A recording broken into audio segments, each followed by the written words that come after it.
Friends, आज हम लोग रिडक्शन फार्मूला के एक इम्पॉर्टेंट फार्मूले को डिस्कस करने जा रहे हैं। वो है वाली फार्मूला। वाली फार्मूला इंटीग्रल कैलकुलस का एक इम्पॉर्टेंट फार्मूला होता है और इस फार्मूले की मदद से कुछ डेफिनेट इंटीग्रल्स की वैल्यूज़ को हम बड़े आराम से और सिंपल तरीके से फाइंड आउट कर लेते हैं। जैसे आपका 0 से π/2 sine power n x d x और 0 से π/2 cos power n x d x, इसके लिए हम लोग वाली फार्मूला को फाइंड आउट करते हैं। तो चलिए जरा इस वाली फार्मूले को डिस्कस करते हैं कि वाली फार्मूला आखिर इसका रिजल्ट क्या होता है और इसका रिजल्ट को फाइंड आउट करने का तरीका क्या होता है। तो सबसे पहले हम लोग 0 से π/2 sine power n x d x, 0 से π/2 cos power n x d x, ये दे रखा आपका। तो हम लोग किसी एक को सॉल्व कर लेते हैं। तो चलिए हम लोग 0 से π/2 sine power n x d x को सॉल्व करते हैं। तो यहाँ से हम लोग इसको आई एन सपोज कर ले रहे हैं, यहाँ से 0 से π/2, ठीक है। और ये है आपका sine power n x d x, ये आपका, ठीक है। तो यहाँ से इसको सॉल्व करते हैं। तो ये होगा हमारा यहाँ से 0 से π/2। देखिए इसमें रिडक्शन फार्मूला को यूज किया जाएगा इसको सॉल्व करते समय। तो sine power n x d x को देखिए मैंने इस दो तरीके से इसको दो टर्म में ब्रेक कर लिया, साइन पावर n - 1x और साइन nx, ठीक है। अब इसमें से एक को फर्स्ट माना जाए और एक को सेकंड माना जाए और इंटीग्रेशन बाय पार्ट यूज किया जाए। तो अब हम लोग इंटीग्रेशन बाय पार्ट यूज करने वाले हैं, इंटीग्रेशन बाय पार्ट्स, ठीक है, इसको यूज कर रहे हैं। देखिए क्या होता है, इसको सॉल्व करते हैं। तो सबसे पहले आपका फर्स्ट टर्म ऐसे रहेगा, तो जैसा है वैसे रहने दीजिए। सेकेंड टर्म का इंटीग्रेशन करना होता है, साइन का इंटीग्रेशन आपका माइनस का कॉस हो जाएगा। लिमिट यूज कर देते हैं 0 से π/2, ठीक है। फिर आपका 0 से π/2 हो गया इंटीग्रेशन। फर्स्ट फंक्शन का डिफ्रेंसिएशन होता है, तो यहाँ से क्या हो जाएगा n-1, ठीक है। और ये हो गया साइन पावर n-2x और साइन का डिफ्रेंसिएशन आपका cos x हो गया, ठीक है। ये तो हो गया इतना टर्म आपका साइन पावर n-1x का डिफ्रेंसिएशन, ठीक। अब साइन x का इंटीग्रेशन करना है, तो ये हो जाएगा माइनस का cos x, ठीक है। और आपका dx हो गया, ठीक। जरा लिमिट की वैल्यू को पुट करते हैं। देखिए तो अपर लिमिट यूज करते हैं। तो यहाँ से देखिए यहाँ पे जरा इसको एक बार और लिख लिया जाए, साइन पावर n-1x और ये आपका cos x, ठीक है। लिमिट हो गई आपकी 0 से π/2, ठीक है। अब देखिए माइनस बाहर आ गया तो माइनस प्लस हो गया, ये n-1 हो जाएगा और ये हो गया आपका 0 से π/2, ठीक है। और ये हो जाएगा आपका साइन पावर n-2x और ये हो गया आपका cos स्क्वायर x dx, ये टर्म हो गया आपका। यहाँ से लिमिट को जरा पुट किया जाए, जरा थोड़ा डायरेक्ट करते हैं। देखिए साइन π/2 की वैल्यू 1 हो जाएगी, cos π/2 0 हो जाएगा और यहाँ साइन 0 की वैल्यू 0 और cos 0 1 हो जाएगा। मीन्स अपर और लोअर लिमिट दोनों आपकी जो यहाँ से 0 आ जाएगी, ठीक है। इसको डायरेक्ट कर दे रहे हैं हम लोग, इसको प्लस n-1, ठीक।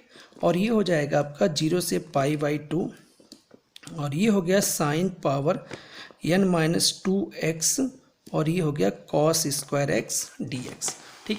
थोड़ा ध्यान समझिएगा इसको, बहुत टिपिकल नहीं लेकिन हाँ थोड़ा लेंदी मान सकते हो इसको आप। तो n-1 हो गया, ठीक। और ये हो गया आपका इंटीग्रेशन 0 से π/2 और ये हो गया साइन पावर n-2x और ये हो जाएगा 1 minus sign square x dx। Means यहाँ पे हम लोगों ने cos स्क्वायर x में एक फॉर्मूले को यूज कर लिया यहाँ से कि sine square x plus cos square x equal to 1, इस फार्मूले को यहाँ पे यूज किया गया, ठीक है। तो ये क्या हो जाएगा आपका, ये n-1 हो गया, ठीक। जरा इस टर्म का इधर मल्टीप्लाई करिए तो ये हो जाएगा 0 से π/2, ठीक। और ये हो गया साइन पावर n-2x dx, ठीक। फिर माइनस ये हो गया n-1 और ये हो गया आपका 0 से π/2 और ये हो जाएगा साइन पावर nx dx, ठीक है। अब देखिए चूंकि आपने ये जो मान रखा है कि यहाँ पे जो सपोज किया है 0 से π/2 साइन पावर nx dx को in मान रखा है, मीन्स ये पावर n है तो यहाँ पे n है। देखिए यहाँ पे n-2 है तो ये हो जाएगा आपका, यहाँ से इधर आपका n है ये और ये हो गया n-1 और ये हो गया आपका n-2 in-2 और ये हो गया n-1 और ये आपका in हो जाएगा। अब चाहो तो अगर इसे इक्वेशन नंबर फर्स्ट देते हो तो यहाँ लिख सकते हो कि यूजिंग इक्वेशन फर्स्ट, ऐसे कर सकते हो आप, ठीक है। देखिए ये टर्म इतना हो गया आपका यहाँ से।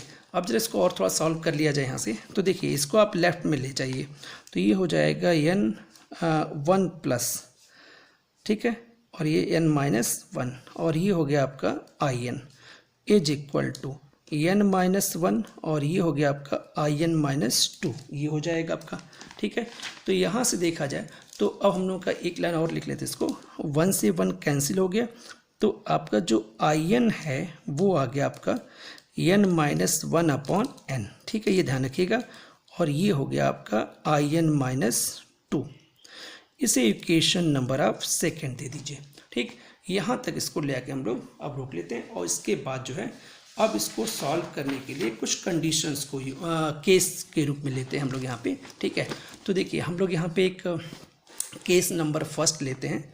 तो हमारा एक केस फर्स्ट, ठीक, केस फर्स्ट क्या होगा यहाँ पे कि आपका n जो है व्हेन n इज ए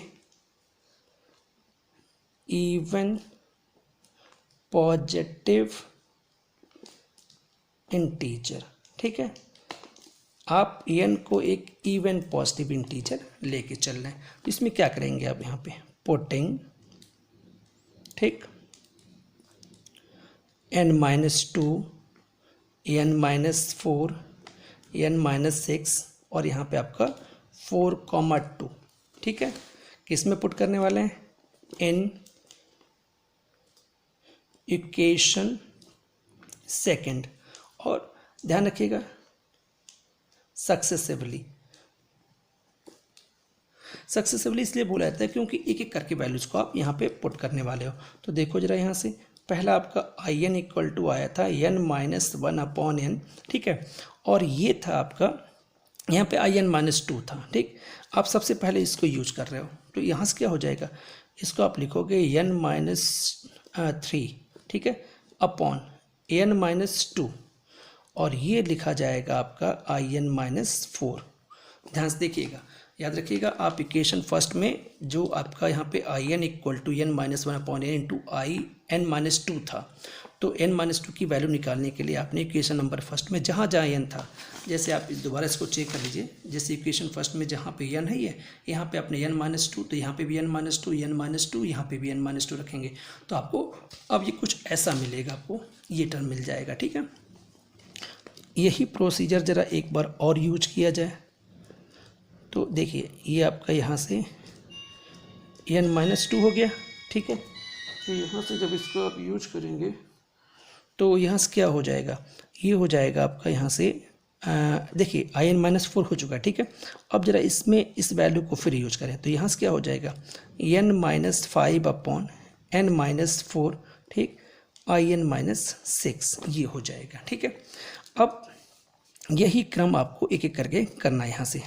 ठीक, तो n-1 अपॉन n, ठीक, n-3 अपॉन n-2, ठीक, n-5 अपॉन n-4, ठीक, प्रोसेस यही करते जाना आपको यहाँ से। ठीक, तो देखिए अब यहाँ से आएगा आपका ये 5/6, ठीक, 3/4 और 1/2, और लास्ट में आपका आएगा, देखिए n की जगह जब आप 2 पुट करोगे तो लास्ट में I0 आ जाएगा। ठीक है, ये वैल्यू आ गई, इसे इक्वेशन नंबर आप यहाँ पे थर्ड दे दीजिए। ठीक है, अब हमें I0 की वैल्यू चाहिए। ठीक, क्योंकि हम जानते हैं कि in जो है हमारा यहाँ से 0 से π/2, ठीक है ना, साइन पावर nx dx होता है, तो यहाँ से हमारा I0 क्या हो जाएगा, 0 से π/2, ठीक, और ये हो जाएगा साइन पावर 0x dx, तो ये वैल्यू हमारी हो गई 0 से π/2, और ये आपका ये पूरा 1 बन जाएगा, dx हो गया, तो x हो गया हमारा यहाँ से 0 से π/2, तो ये वैल्यू कितनी आ गई हमारी, यहाँ से वैल्यू आ गई π/2, मीन्स I0 की वैल्यू आपकी π/2 आ गई। तो अब इसको इक्वेशन नंबर थर्ड में यूज कर लीजिए, putting the value of I0 in equation third, ठीक है, वी गेट, तो यहाँ से आपका in हो जाएगा यहाँ से n-1 अपॉन n, ठीक, फिर n-3 upon n-2, n-5 upon n-4, ठीक है, डॉट डॉट डॉट, और ये हो जाएगा 5/6 3/4, 1/2 और आपका लास्ट में π/2, ये वैल्यू आ गई। अब जरा इस in की वैल्यू को रख लिया, तो यहाँ से हमारी जो डिटेल आ रही है वो है इंटीग्रेशन 0 से π/2 और ये हो गया साइन पावर nx dx। ठीक है, ये हो जाएगा आपका n-1/n, n-3 into n-3 n-2, n-5/n-4, ठीक है, डॉट डॉट 5/6, ठीक, 3/4, 1/2 और लास्ट में आपका π/2। तो ये रिजल्ट जो आया है आपका वाली फार्मूले का है। कब? अगर n आपका इवन नंबर हो। अगर n एक इवन नंबर होता है तो आप इस फार्मूले में n की जगह पे इवन नंबर को पुट करिए और n कितना भी बड़ा आप लें, ठीक है, उसकी वैल्यू को इसमें पुट करके आप बड़ी इजी वे में इवन के टर्म के लिए वैल्यू को फाइंड आउट कर सकते हैं। मीन्स अगर n की वैल्यू आप यहाँ 4 लेते हो तो n की वैल्यू 4 पुट करके फाइंड आउट कर लो, n की वैल्यू 4, 6, 8, इस टाइप की सारी वैल्यूज़ की बड़ी से बड़ी वैल्यूज़ के लिए इसको सिंपल आप सॉल्व कर सकते हो।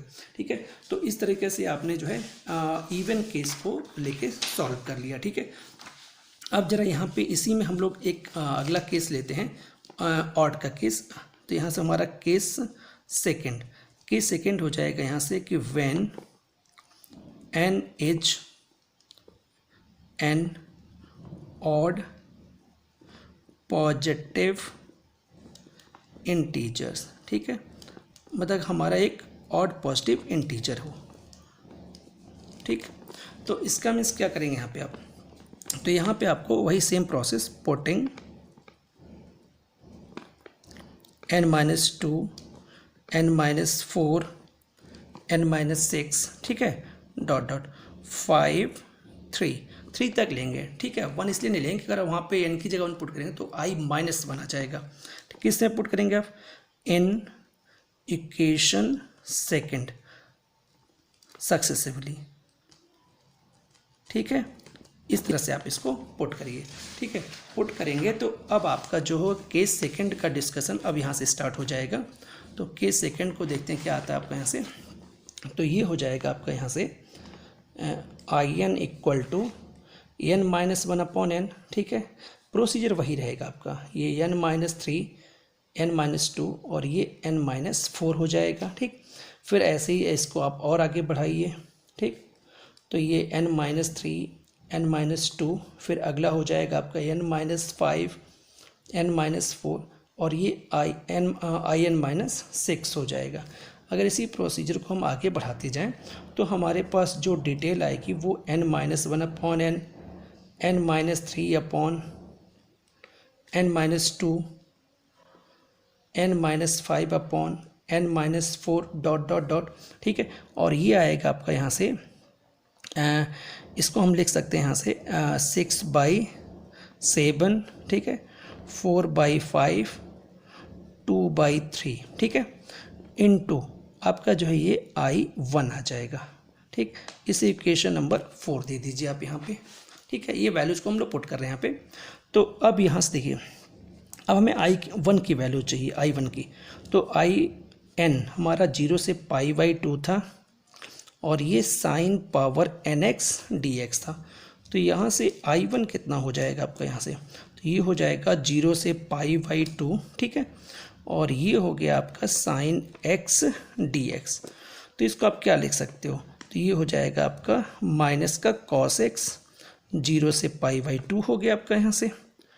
तो ये हो गया माइनस cos π/2 प्लस cos 0, ये हो जाएगा। तो यहाँ से जो वैल्यू आएगी वो हो जाएगी आपकी 0 + 1 = 1। तो इसको आप पुट कर लीजिए। तो putting the value of i1, ठीक है, इन इक्वेशन 4 में आपको पुट करना है। वी गेट, तो देखिए क्या मिलता है हमें यहाँ से। तो in इक्वल टू हो गया आपका n-1/n, n-3/n-2, ठीक, n-5/n-4 dot dot 6/7, 4/5, 2/3 into 1, last में 1 आ जाएगा। तो इस तरह से आपका 0 से π/2 ठीक। Sine power n x d x की वैल्यू आ गई, ठीक। n minus one upon n, n minus three, n minus two upon n minus five upon n minus four, ठीक है, डॉट डॉट 6/7, 4/5, 2/3 इंटू 1। तो ये वैल्यू हमारी हो गई। अगर n की वैल्यू आप ऑड पॉजिटिव इंटीजर लेते हो तो ये आ जाएगी, ठीक है। तो इस तरह से हमने देखा कि वाली फार्मूला के दोनों इवन ऑड के केस हमारे डिस्कस हो गए यहाँ से, ठीक है। सेम यही प्रोसीजर आपके कॉस के लिए हो जाएगा। तो जरा इसको कंबाइंड अब एक साथ ले देते हैं यहाँ से। देखिए 0 से π/2, ठीक, sine power n x d x, ठीक, ये हो चाहे आपका 0 से π/2, ठीक, cos power n x d x हो, ठीक है। इन दोनों के लिए आपके यहाँ से ये जो रिजल्ट आपका आ रहा है यहाँ से, ठीक, व्हेन n इज इवन, अगर n इवन है तो आपका ये हो जाएगा n minus one upon n, n minus three upon n minus two, n minus five upon n minus four, dot dot, और ये हो जाएगा 5/6, ठीक, 3/4, 1/2, π/2, ये हो जाएगा इवन के केस में। और अगर यहीं पे आपका व्हेन n इज ऑड, अगर ऑड है आपका यहाँ से, तो यहाँ से यही टर्म आपका n minus one upon n, n minus three upon n minus two, ठीक, n minus five upon n minus four, dot dot, और ये आ जाएगा आपका 6/7, ठीक, ये हो जाएगा 4/5, और ये हो जाएगा अपॉन 2/3 इंटू 1। तो इस तरह से आप देख सकते हैं कि ये पूरा मैंने जो एक स्ट्रक्चर लास्ट में बनाया, ये आपके वाली फार्मूला का पूरा एक तरह से कॉन्सेप्ट हो गया यहाँ से, ठीक है। या इस तरह को फार्मूले के रूप में भी इसको इंडिकेट किया गया यहाँ पे, ठीक है। तो आपको जब भी, ये तो मैंने ऊपर आपको वाली फार्मूले का डेरिवेशन बता दिया और ये पूरा फार्मूला एक साथ लिख दिया गया यहाँ पे। तो जब भी आपको इस टाइप के इंटीग्रेशंस में n की वैल्यू कुछ भी दी गई हो, ठीक है, इवन ऑड, तो आप इवन ऑड के बेस बना पे इनके रिजल्ट को बहुत जल्दी और सिंपल तरीके से आप फाइंड आउट कर सकते हो। तो आज के अपने वीडियो में हम लोगों ने वाली फार्मूला के डेरिवेशन को रिडक्शन फार्मूला के वे में देखा। फिलहाल ये फार्मूला मोस्ट इंपॉर्टेंट है, इसको आप अच्छी तरह से लर्न कर सकते हैं, और उम्मीद है कि आप लोगों को वाली फार्मूला का डेरिवेशन जो है काफ़ी हद तक समझ में आ गया होगा। अगर फिर भी कोई समस्या हो तो आप कमेंट बॉक्स में जाकर इंडिकेट कर सकते हैं। आज के वीडियो के लिए बस इतना ही। अगर आप लोगों को वीडियो पसंद आया हो तो लाइक और शेयर ज़रूर करिएगा, और अगर आपने मेरे चैनल को सब्सक्राइब नहीं किया तो चैनल को सब्सक्राइब भी कर लीजिएगा। आज के वीडियो के लिए बस इतना ही। आप सभी लोगों को बहुत बहुत धन्यवाद।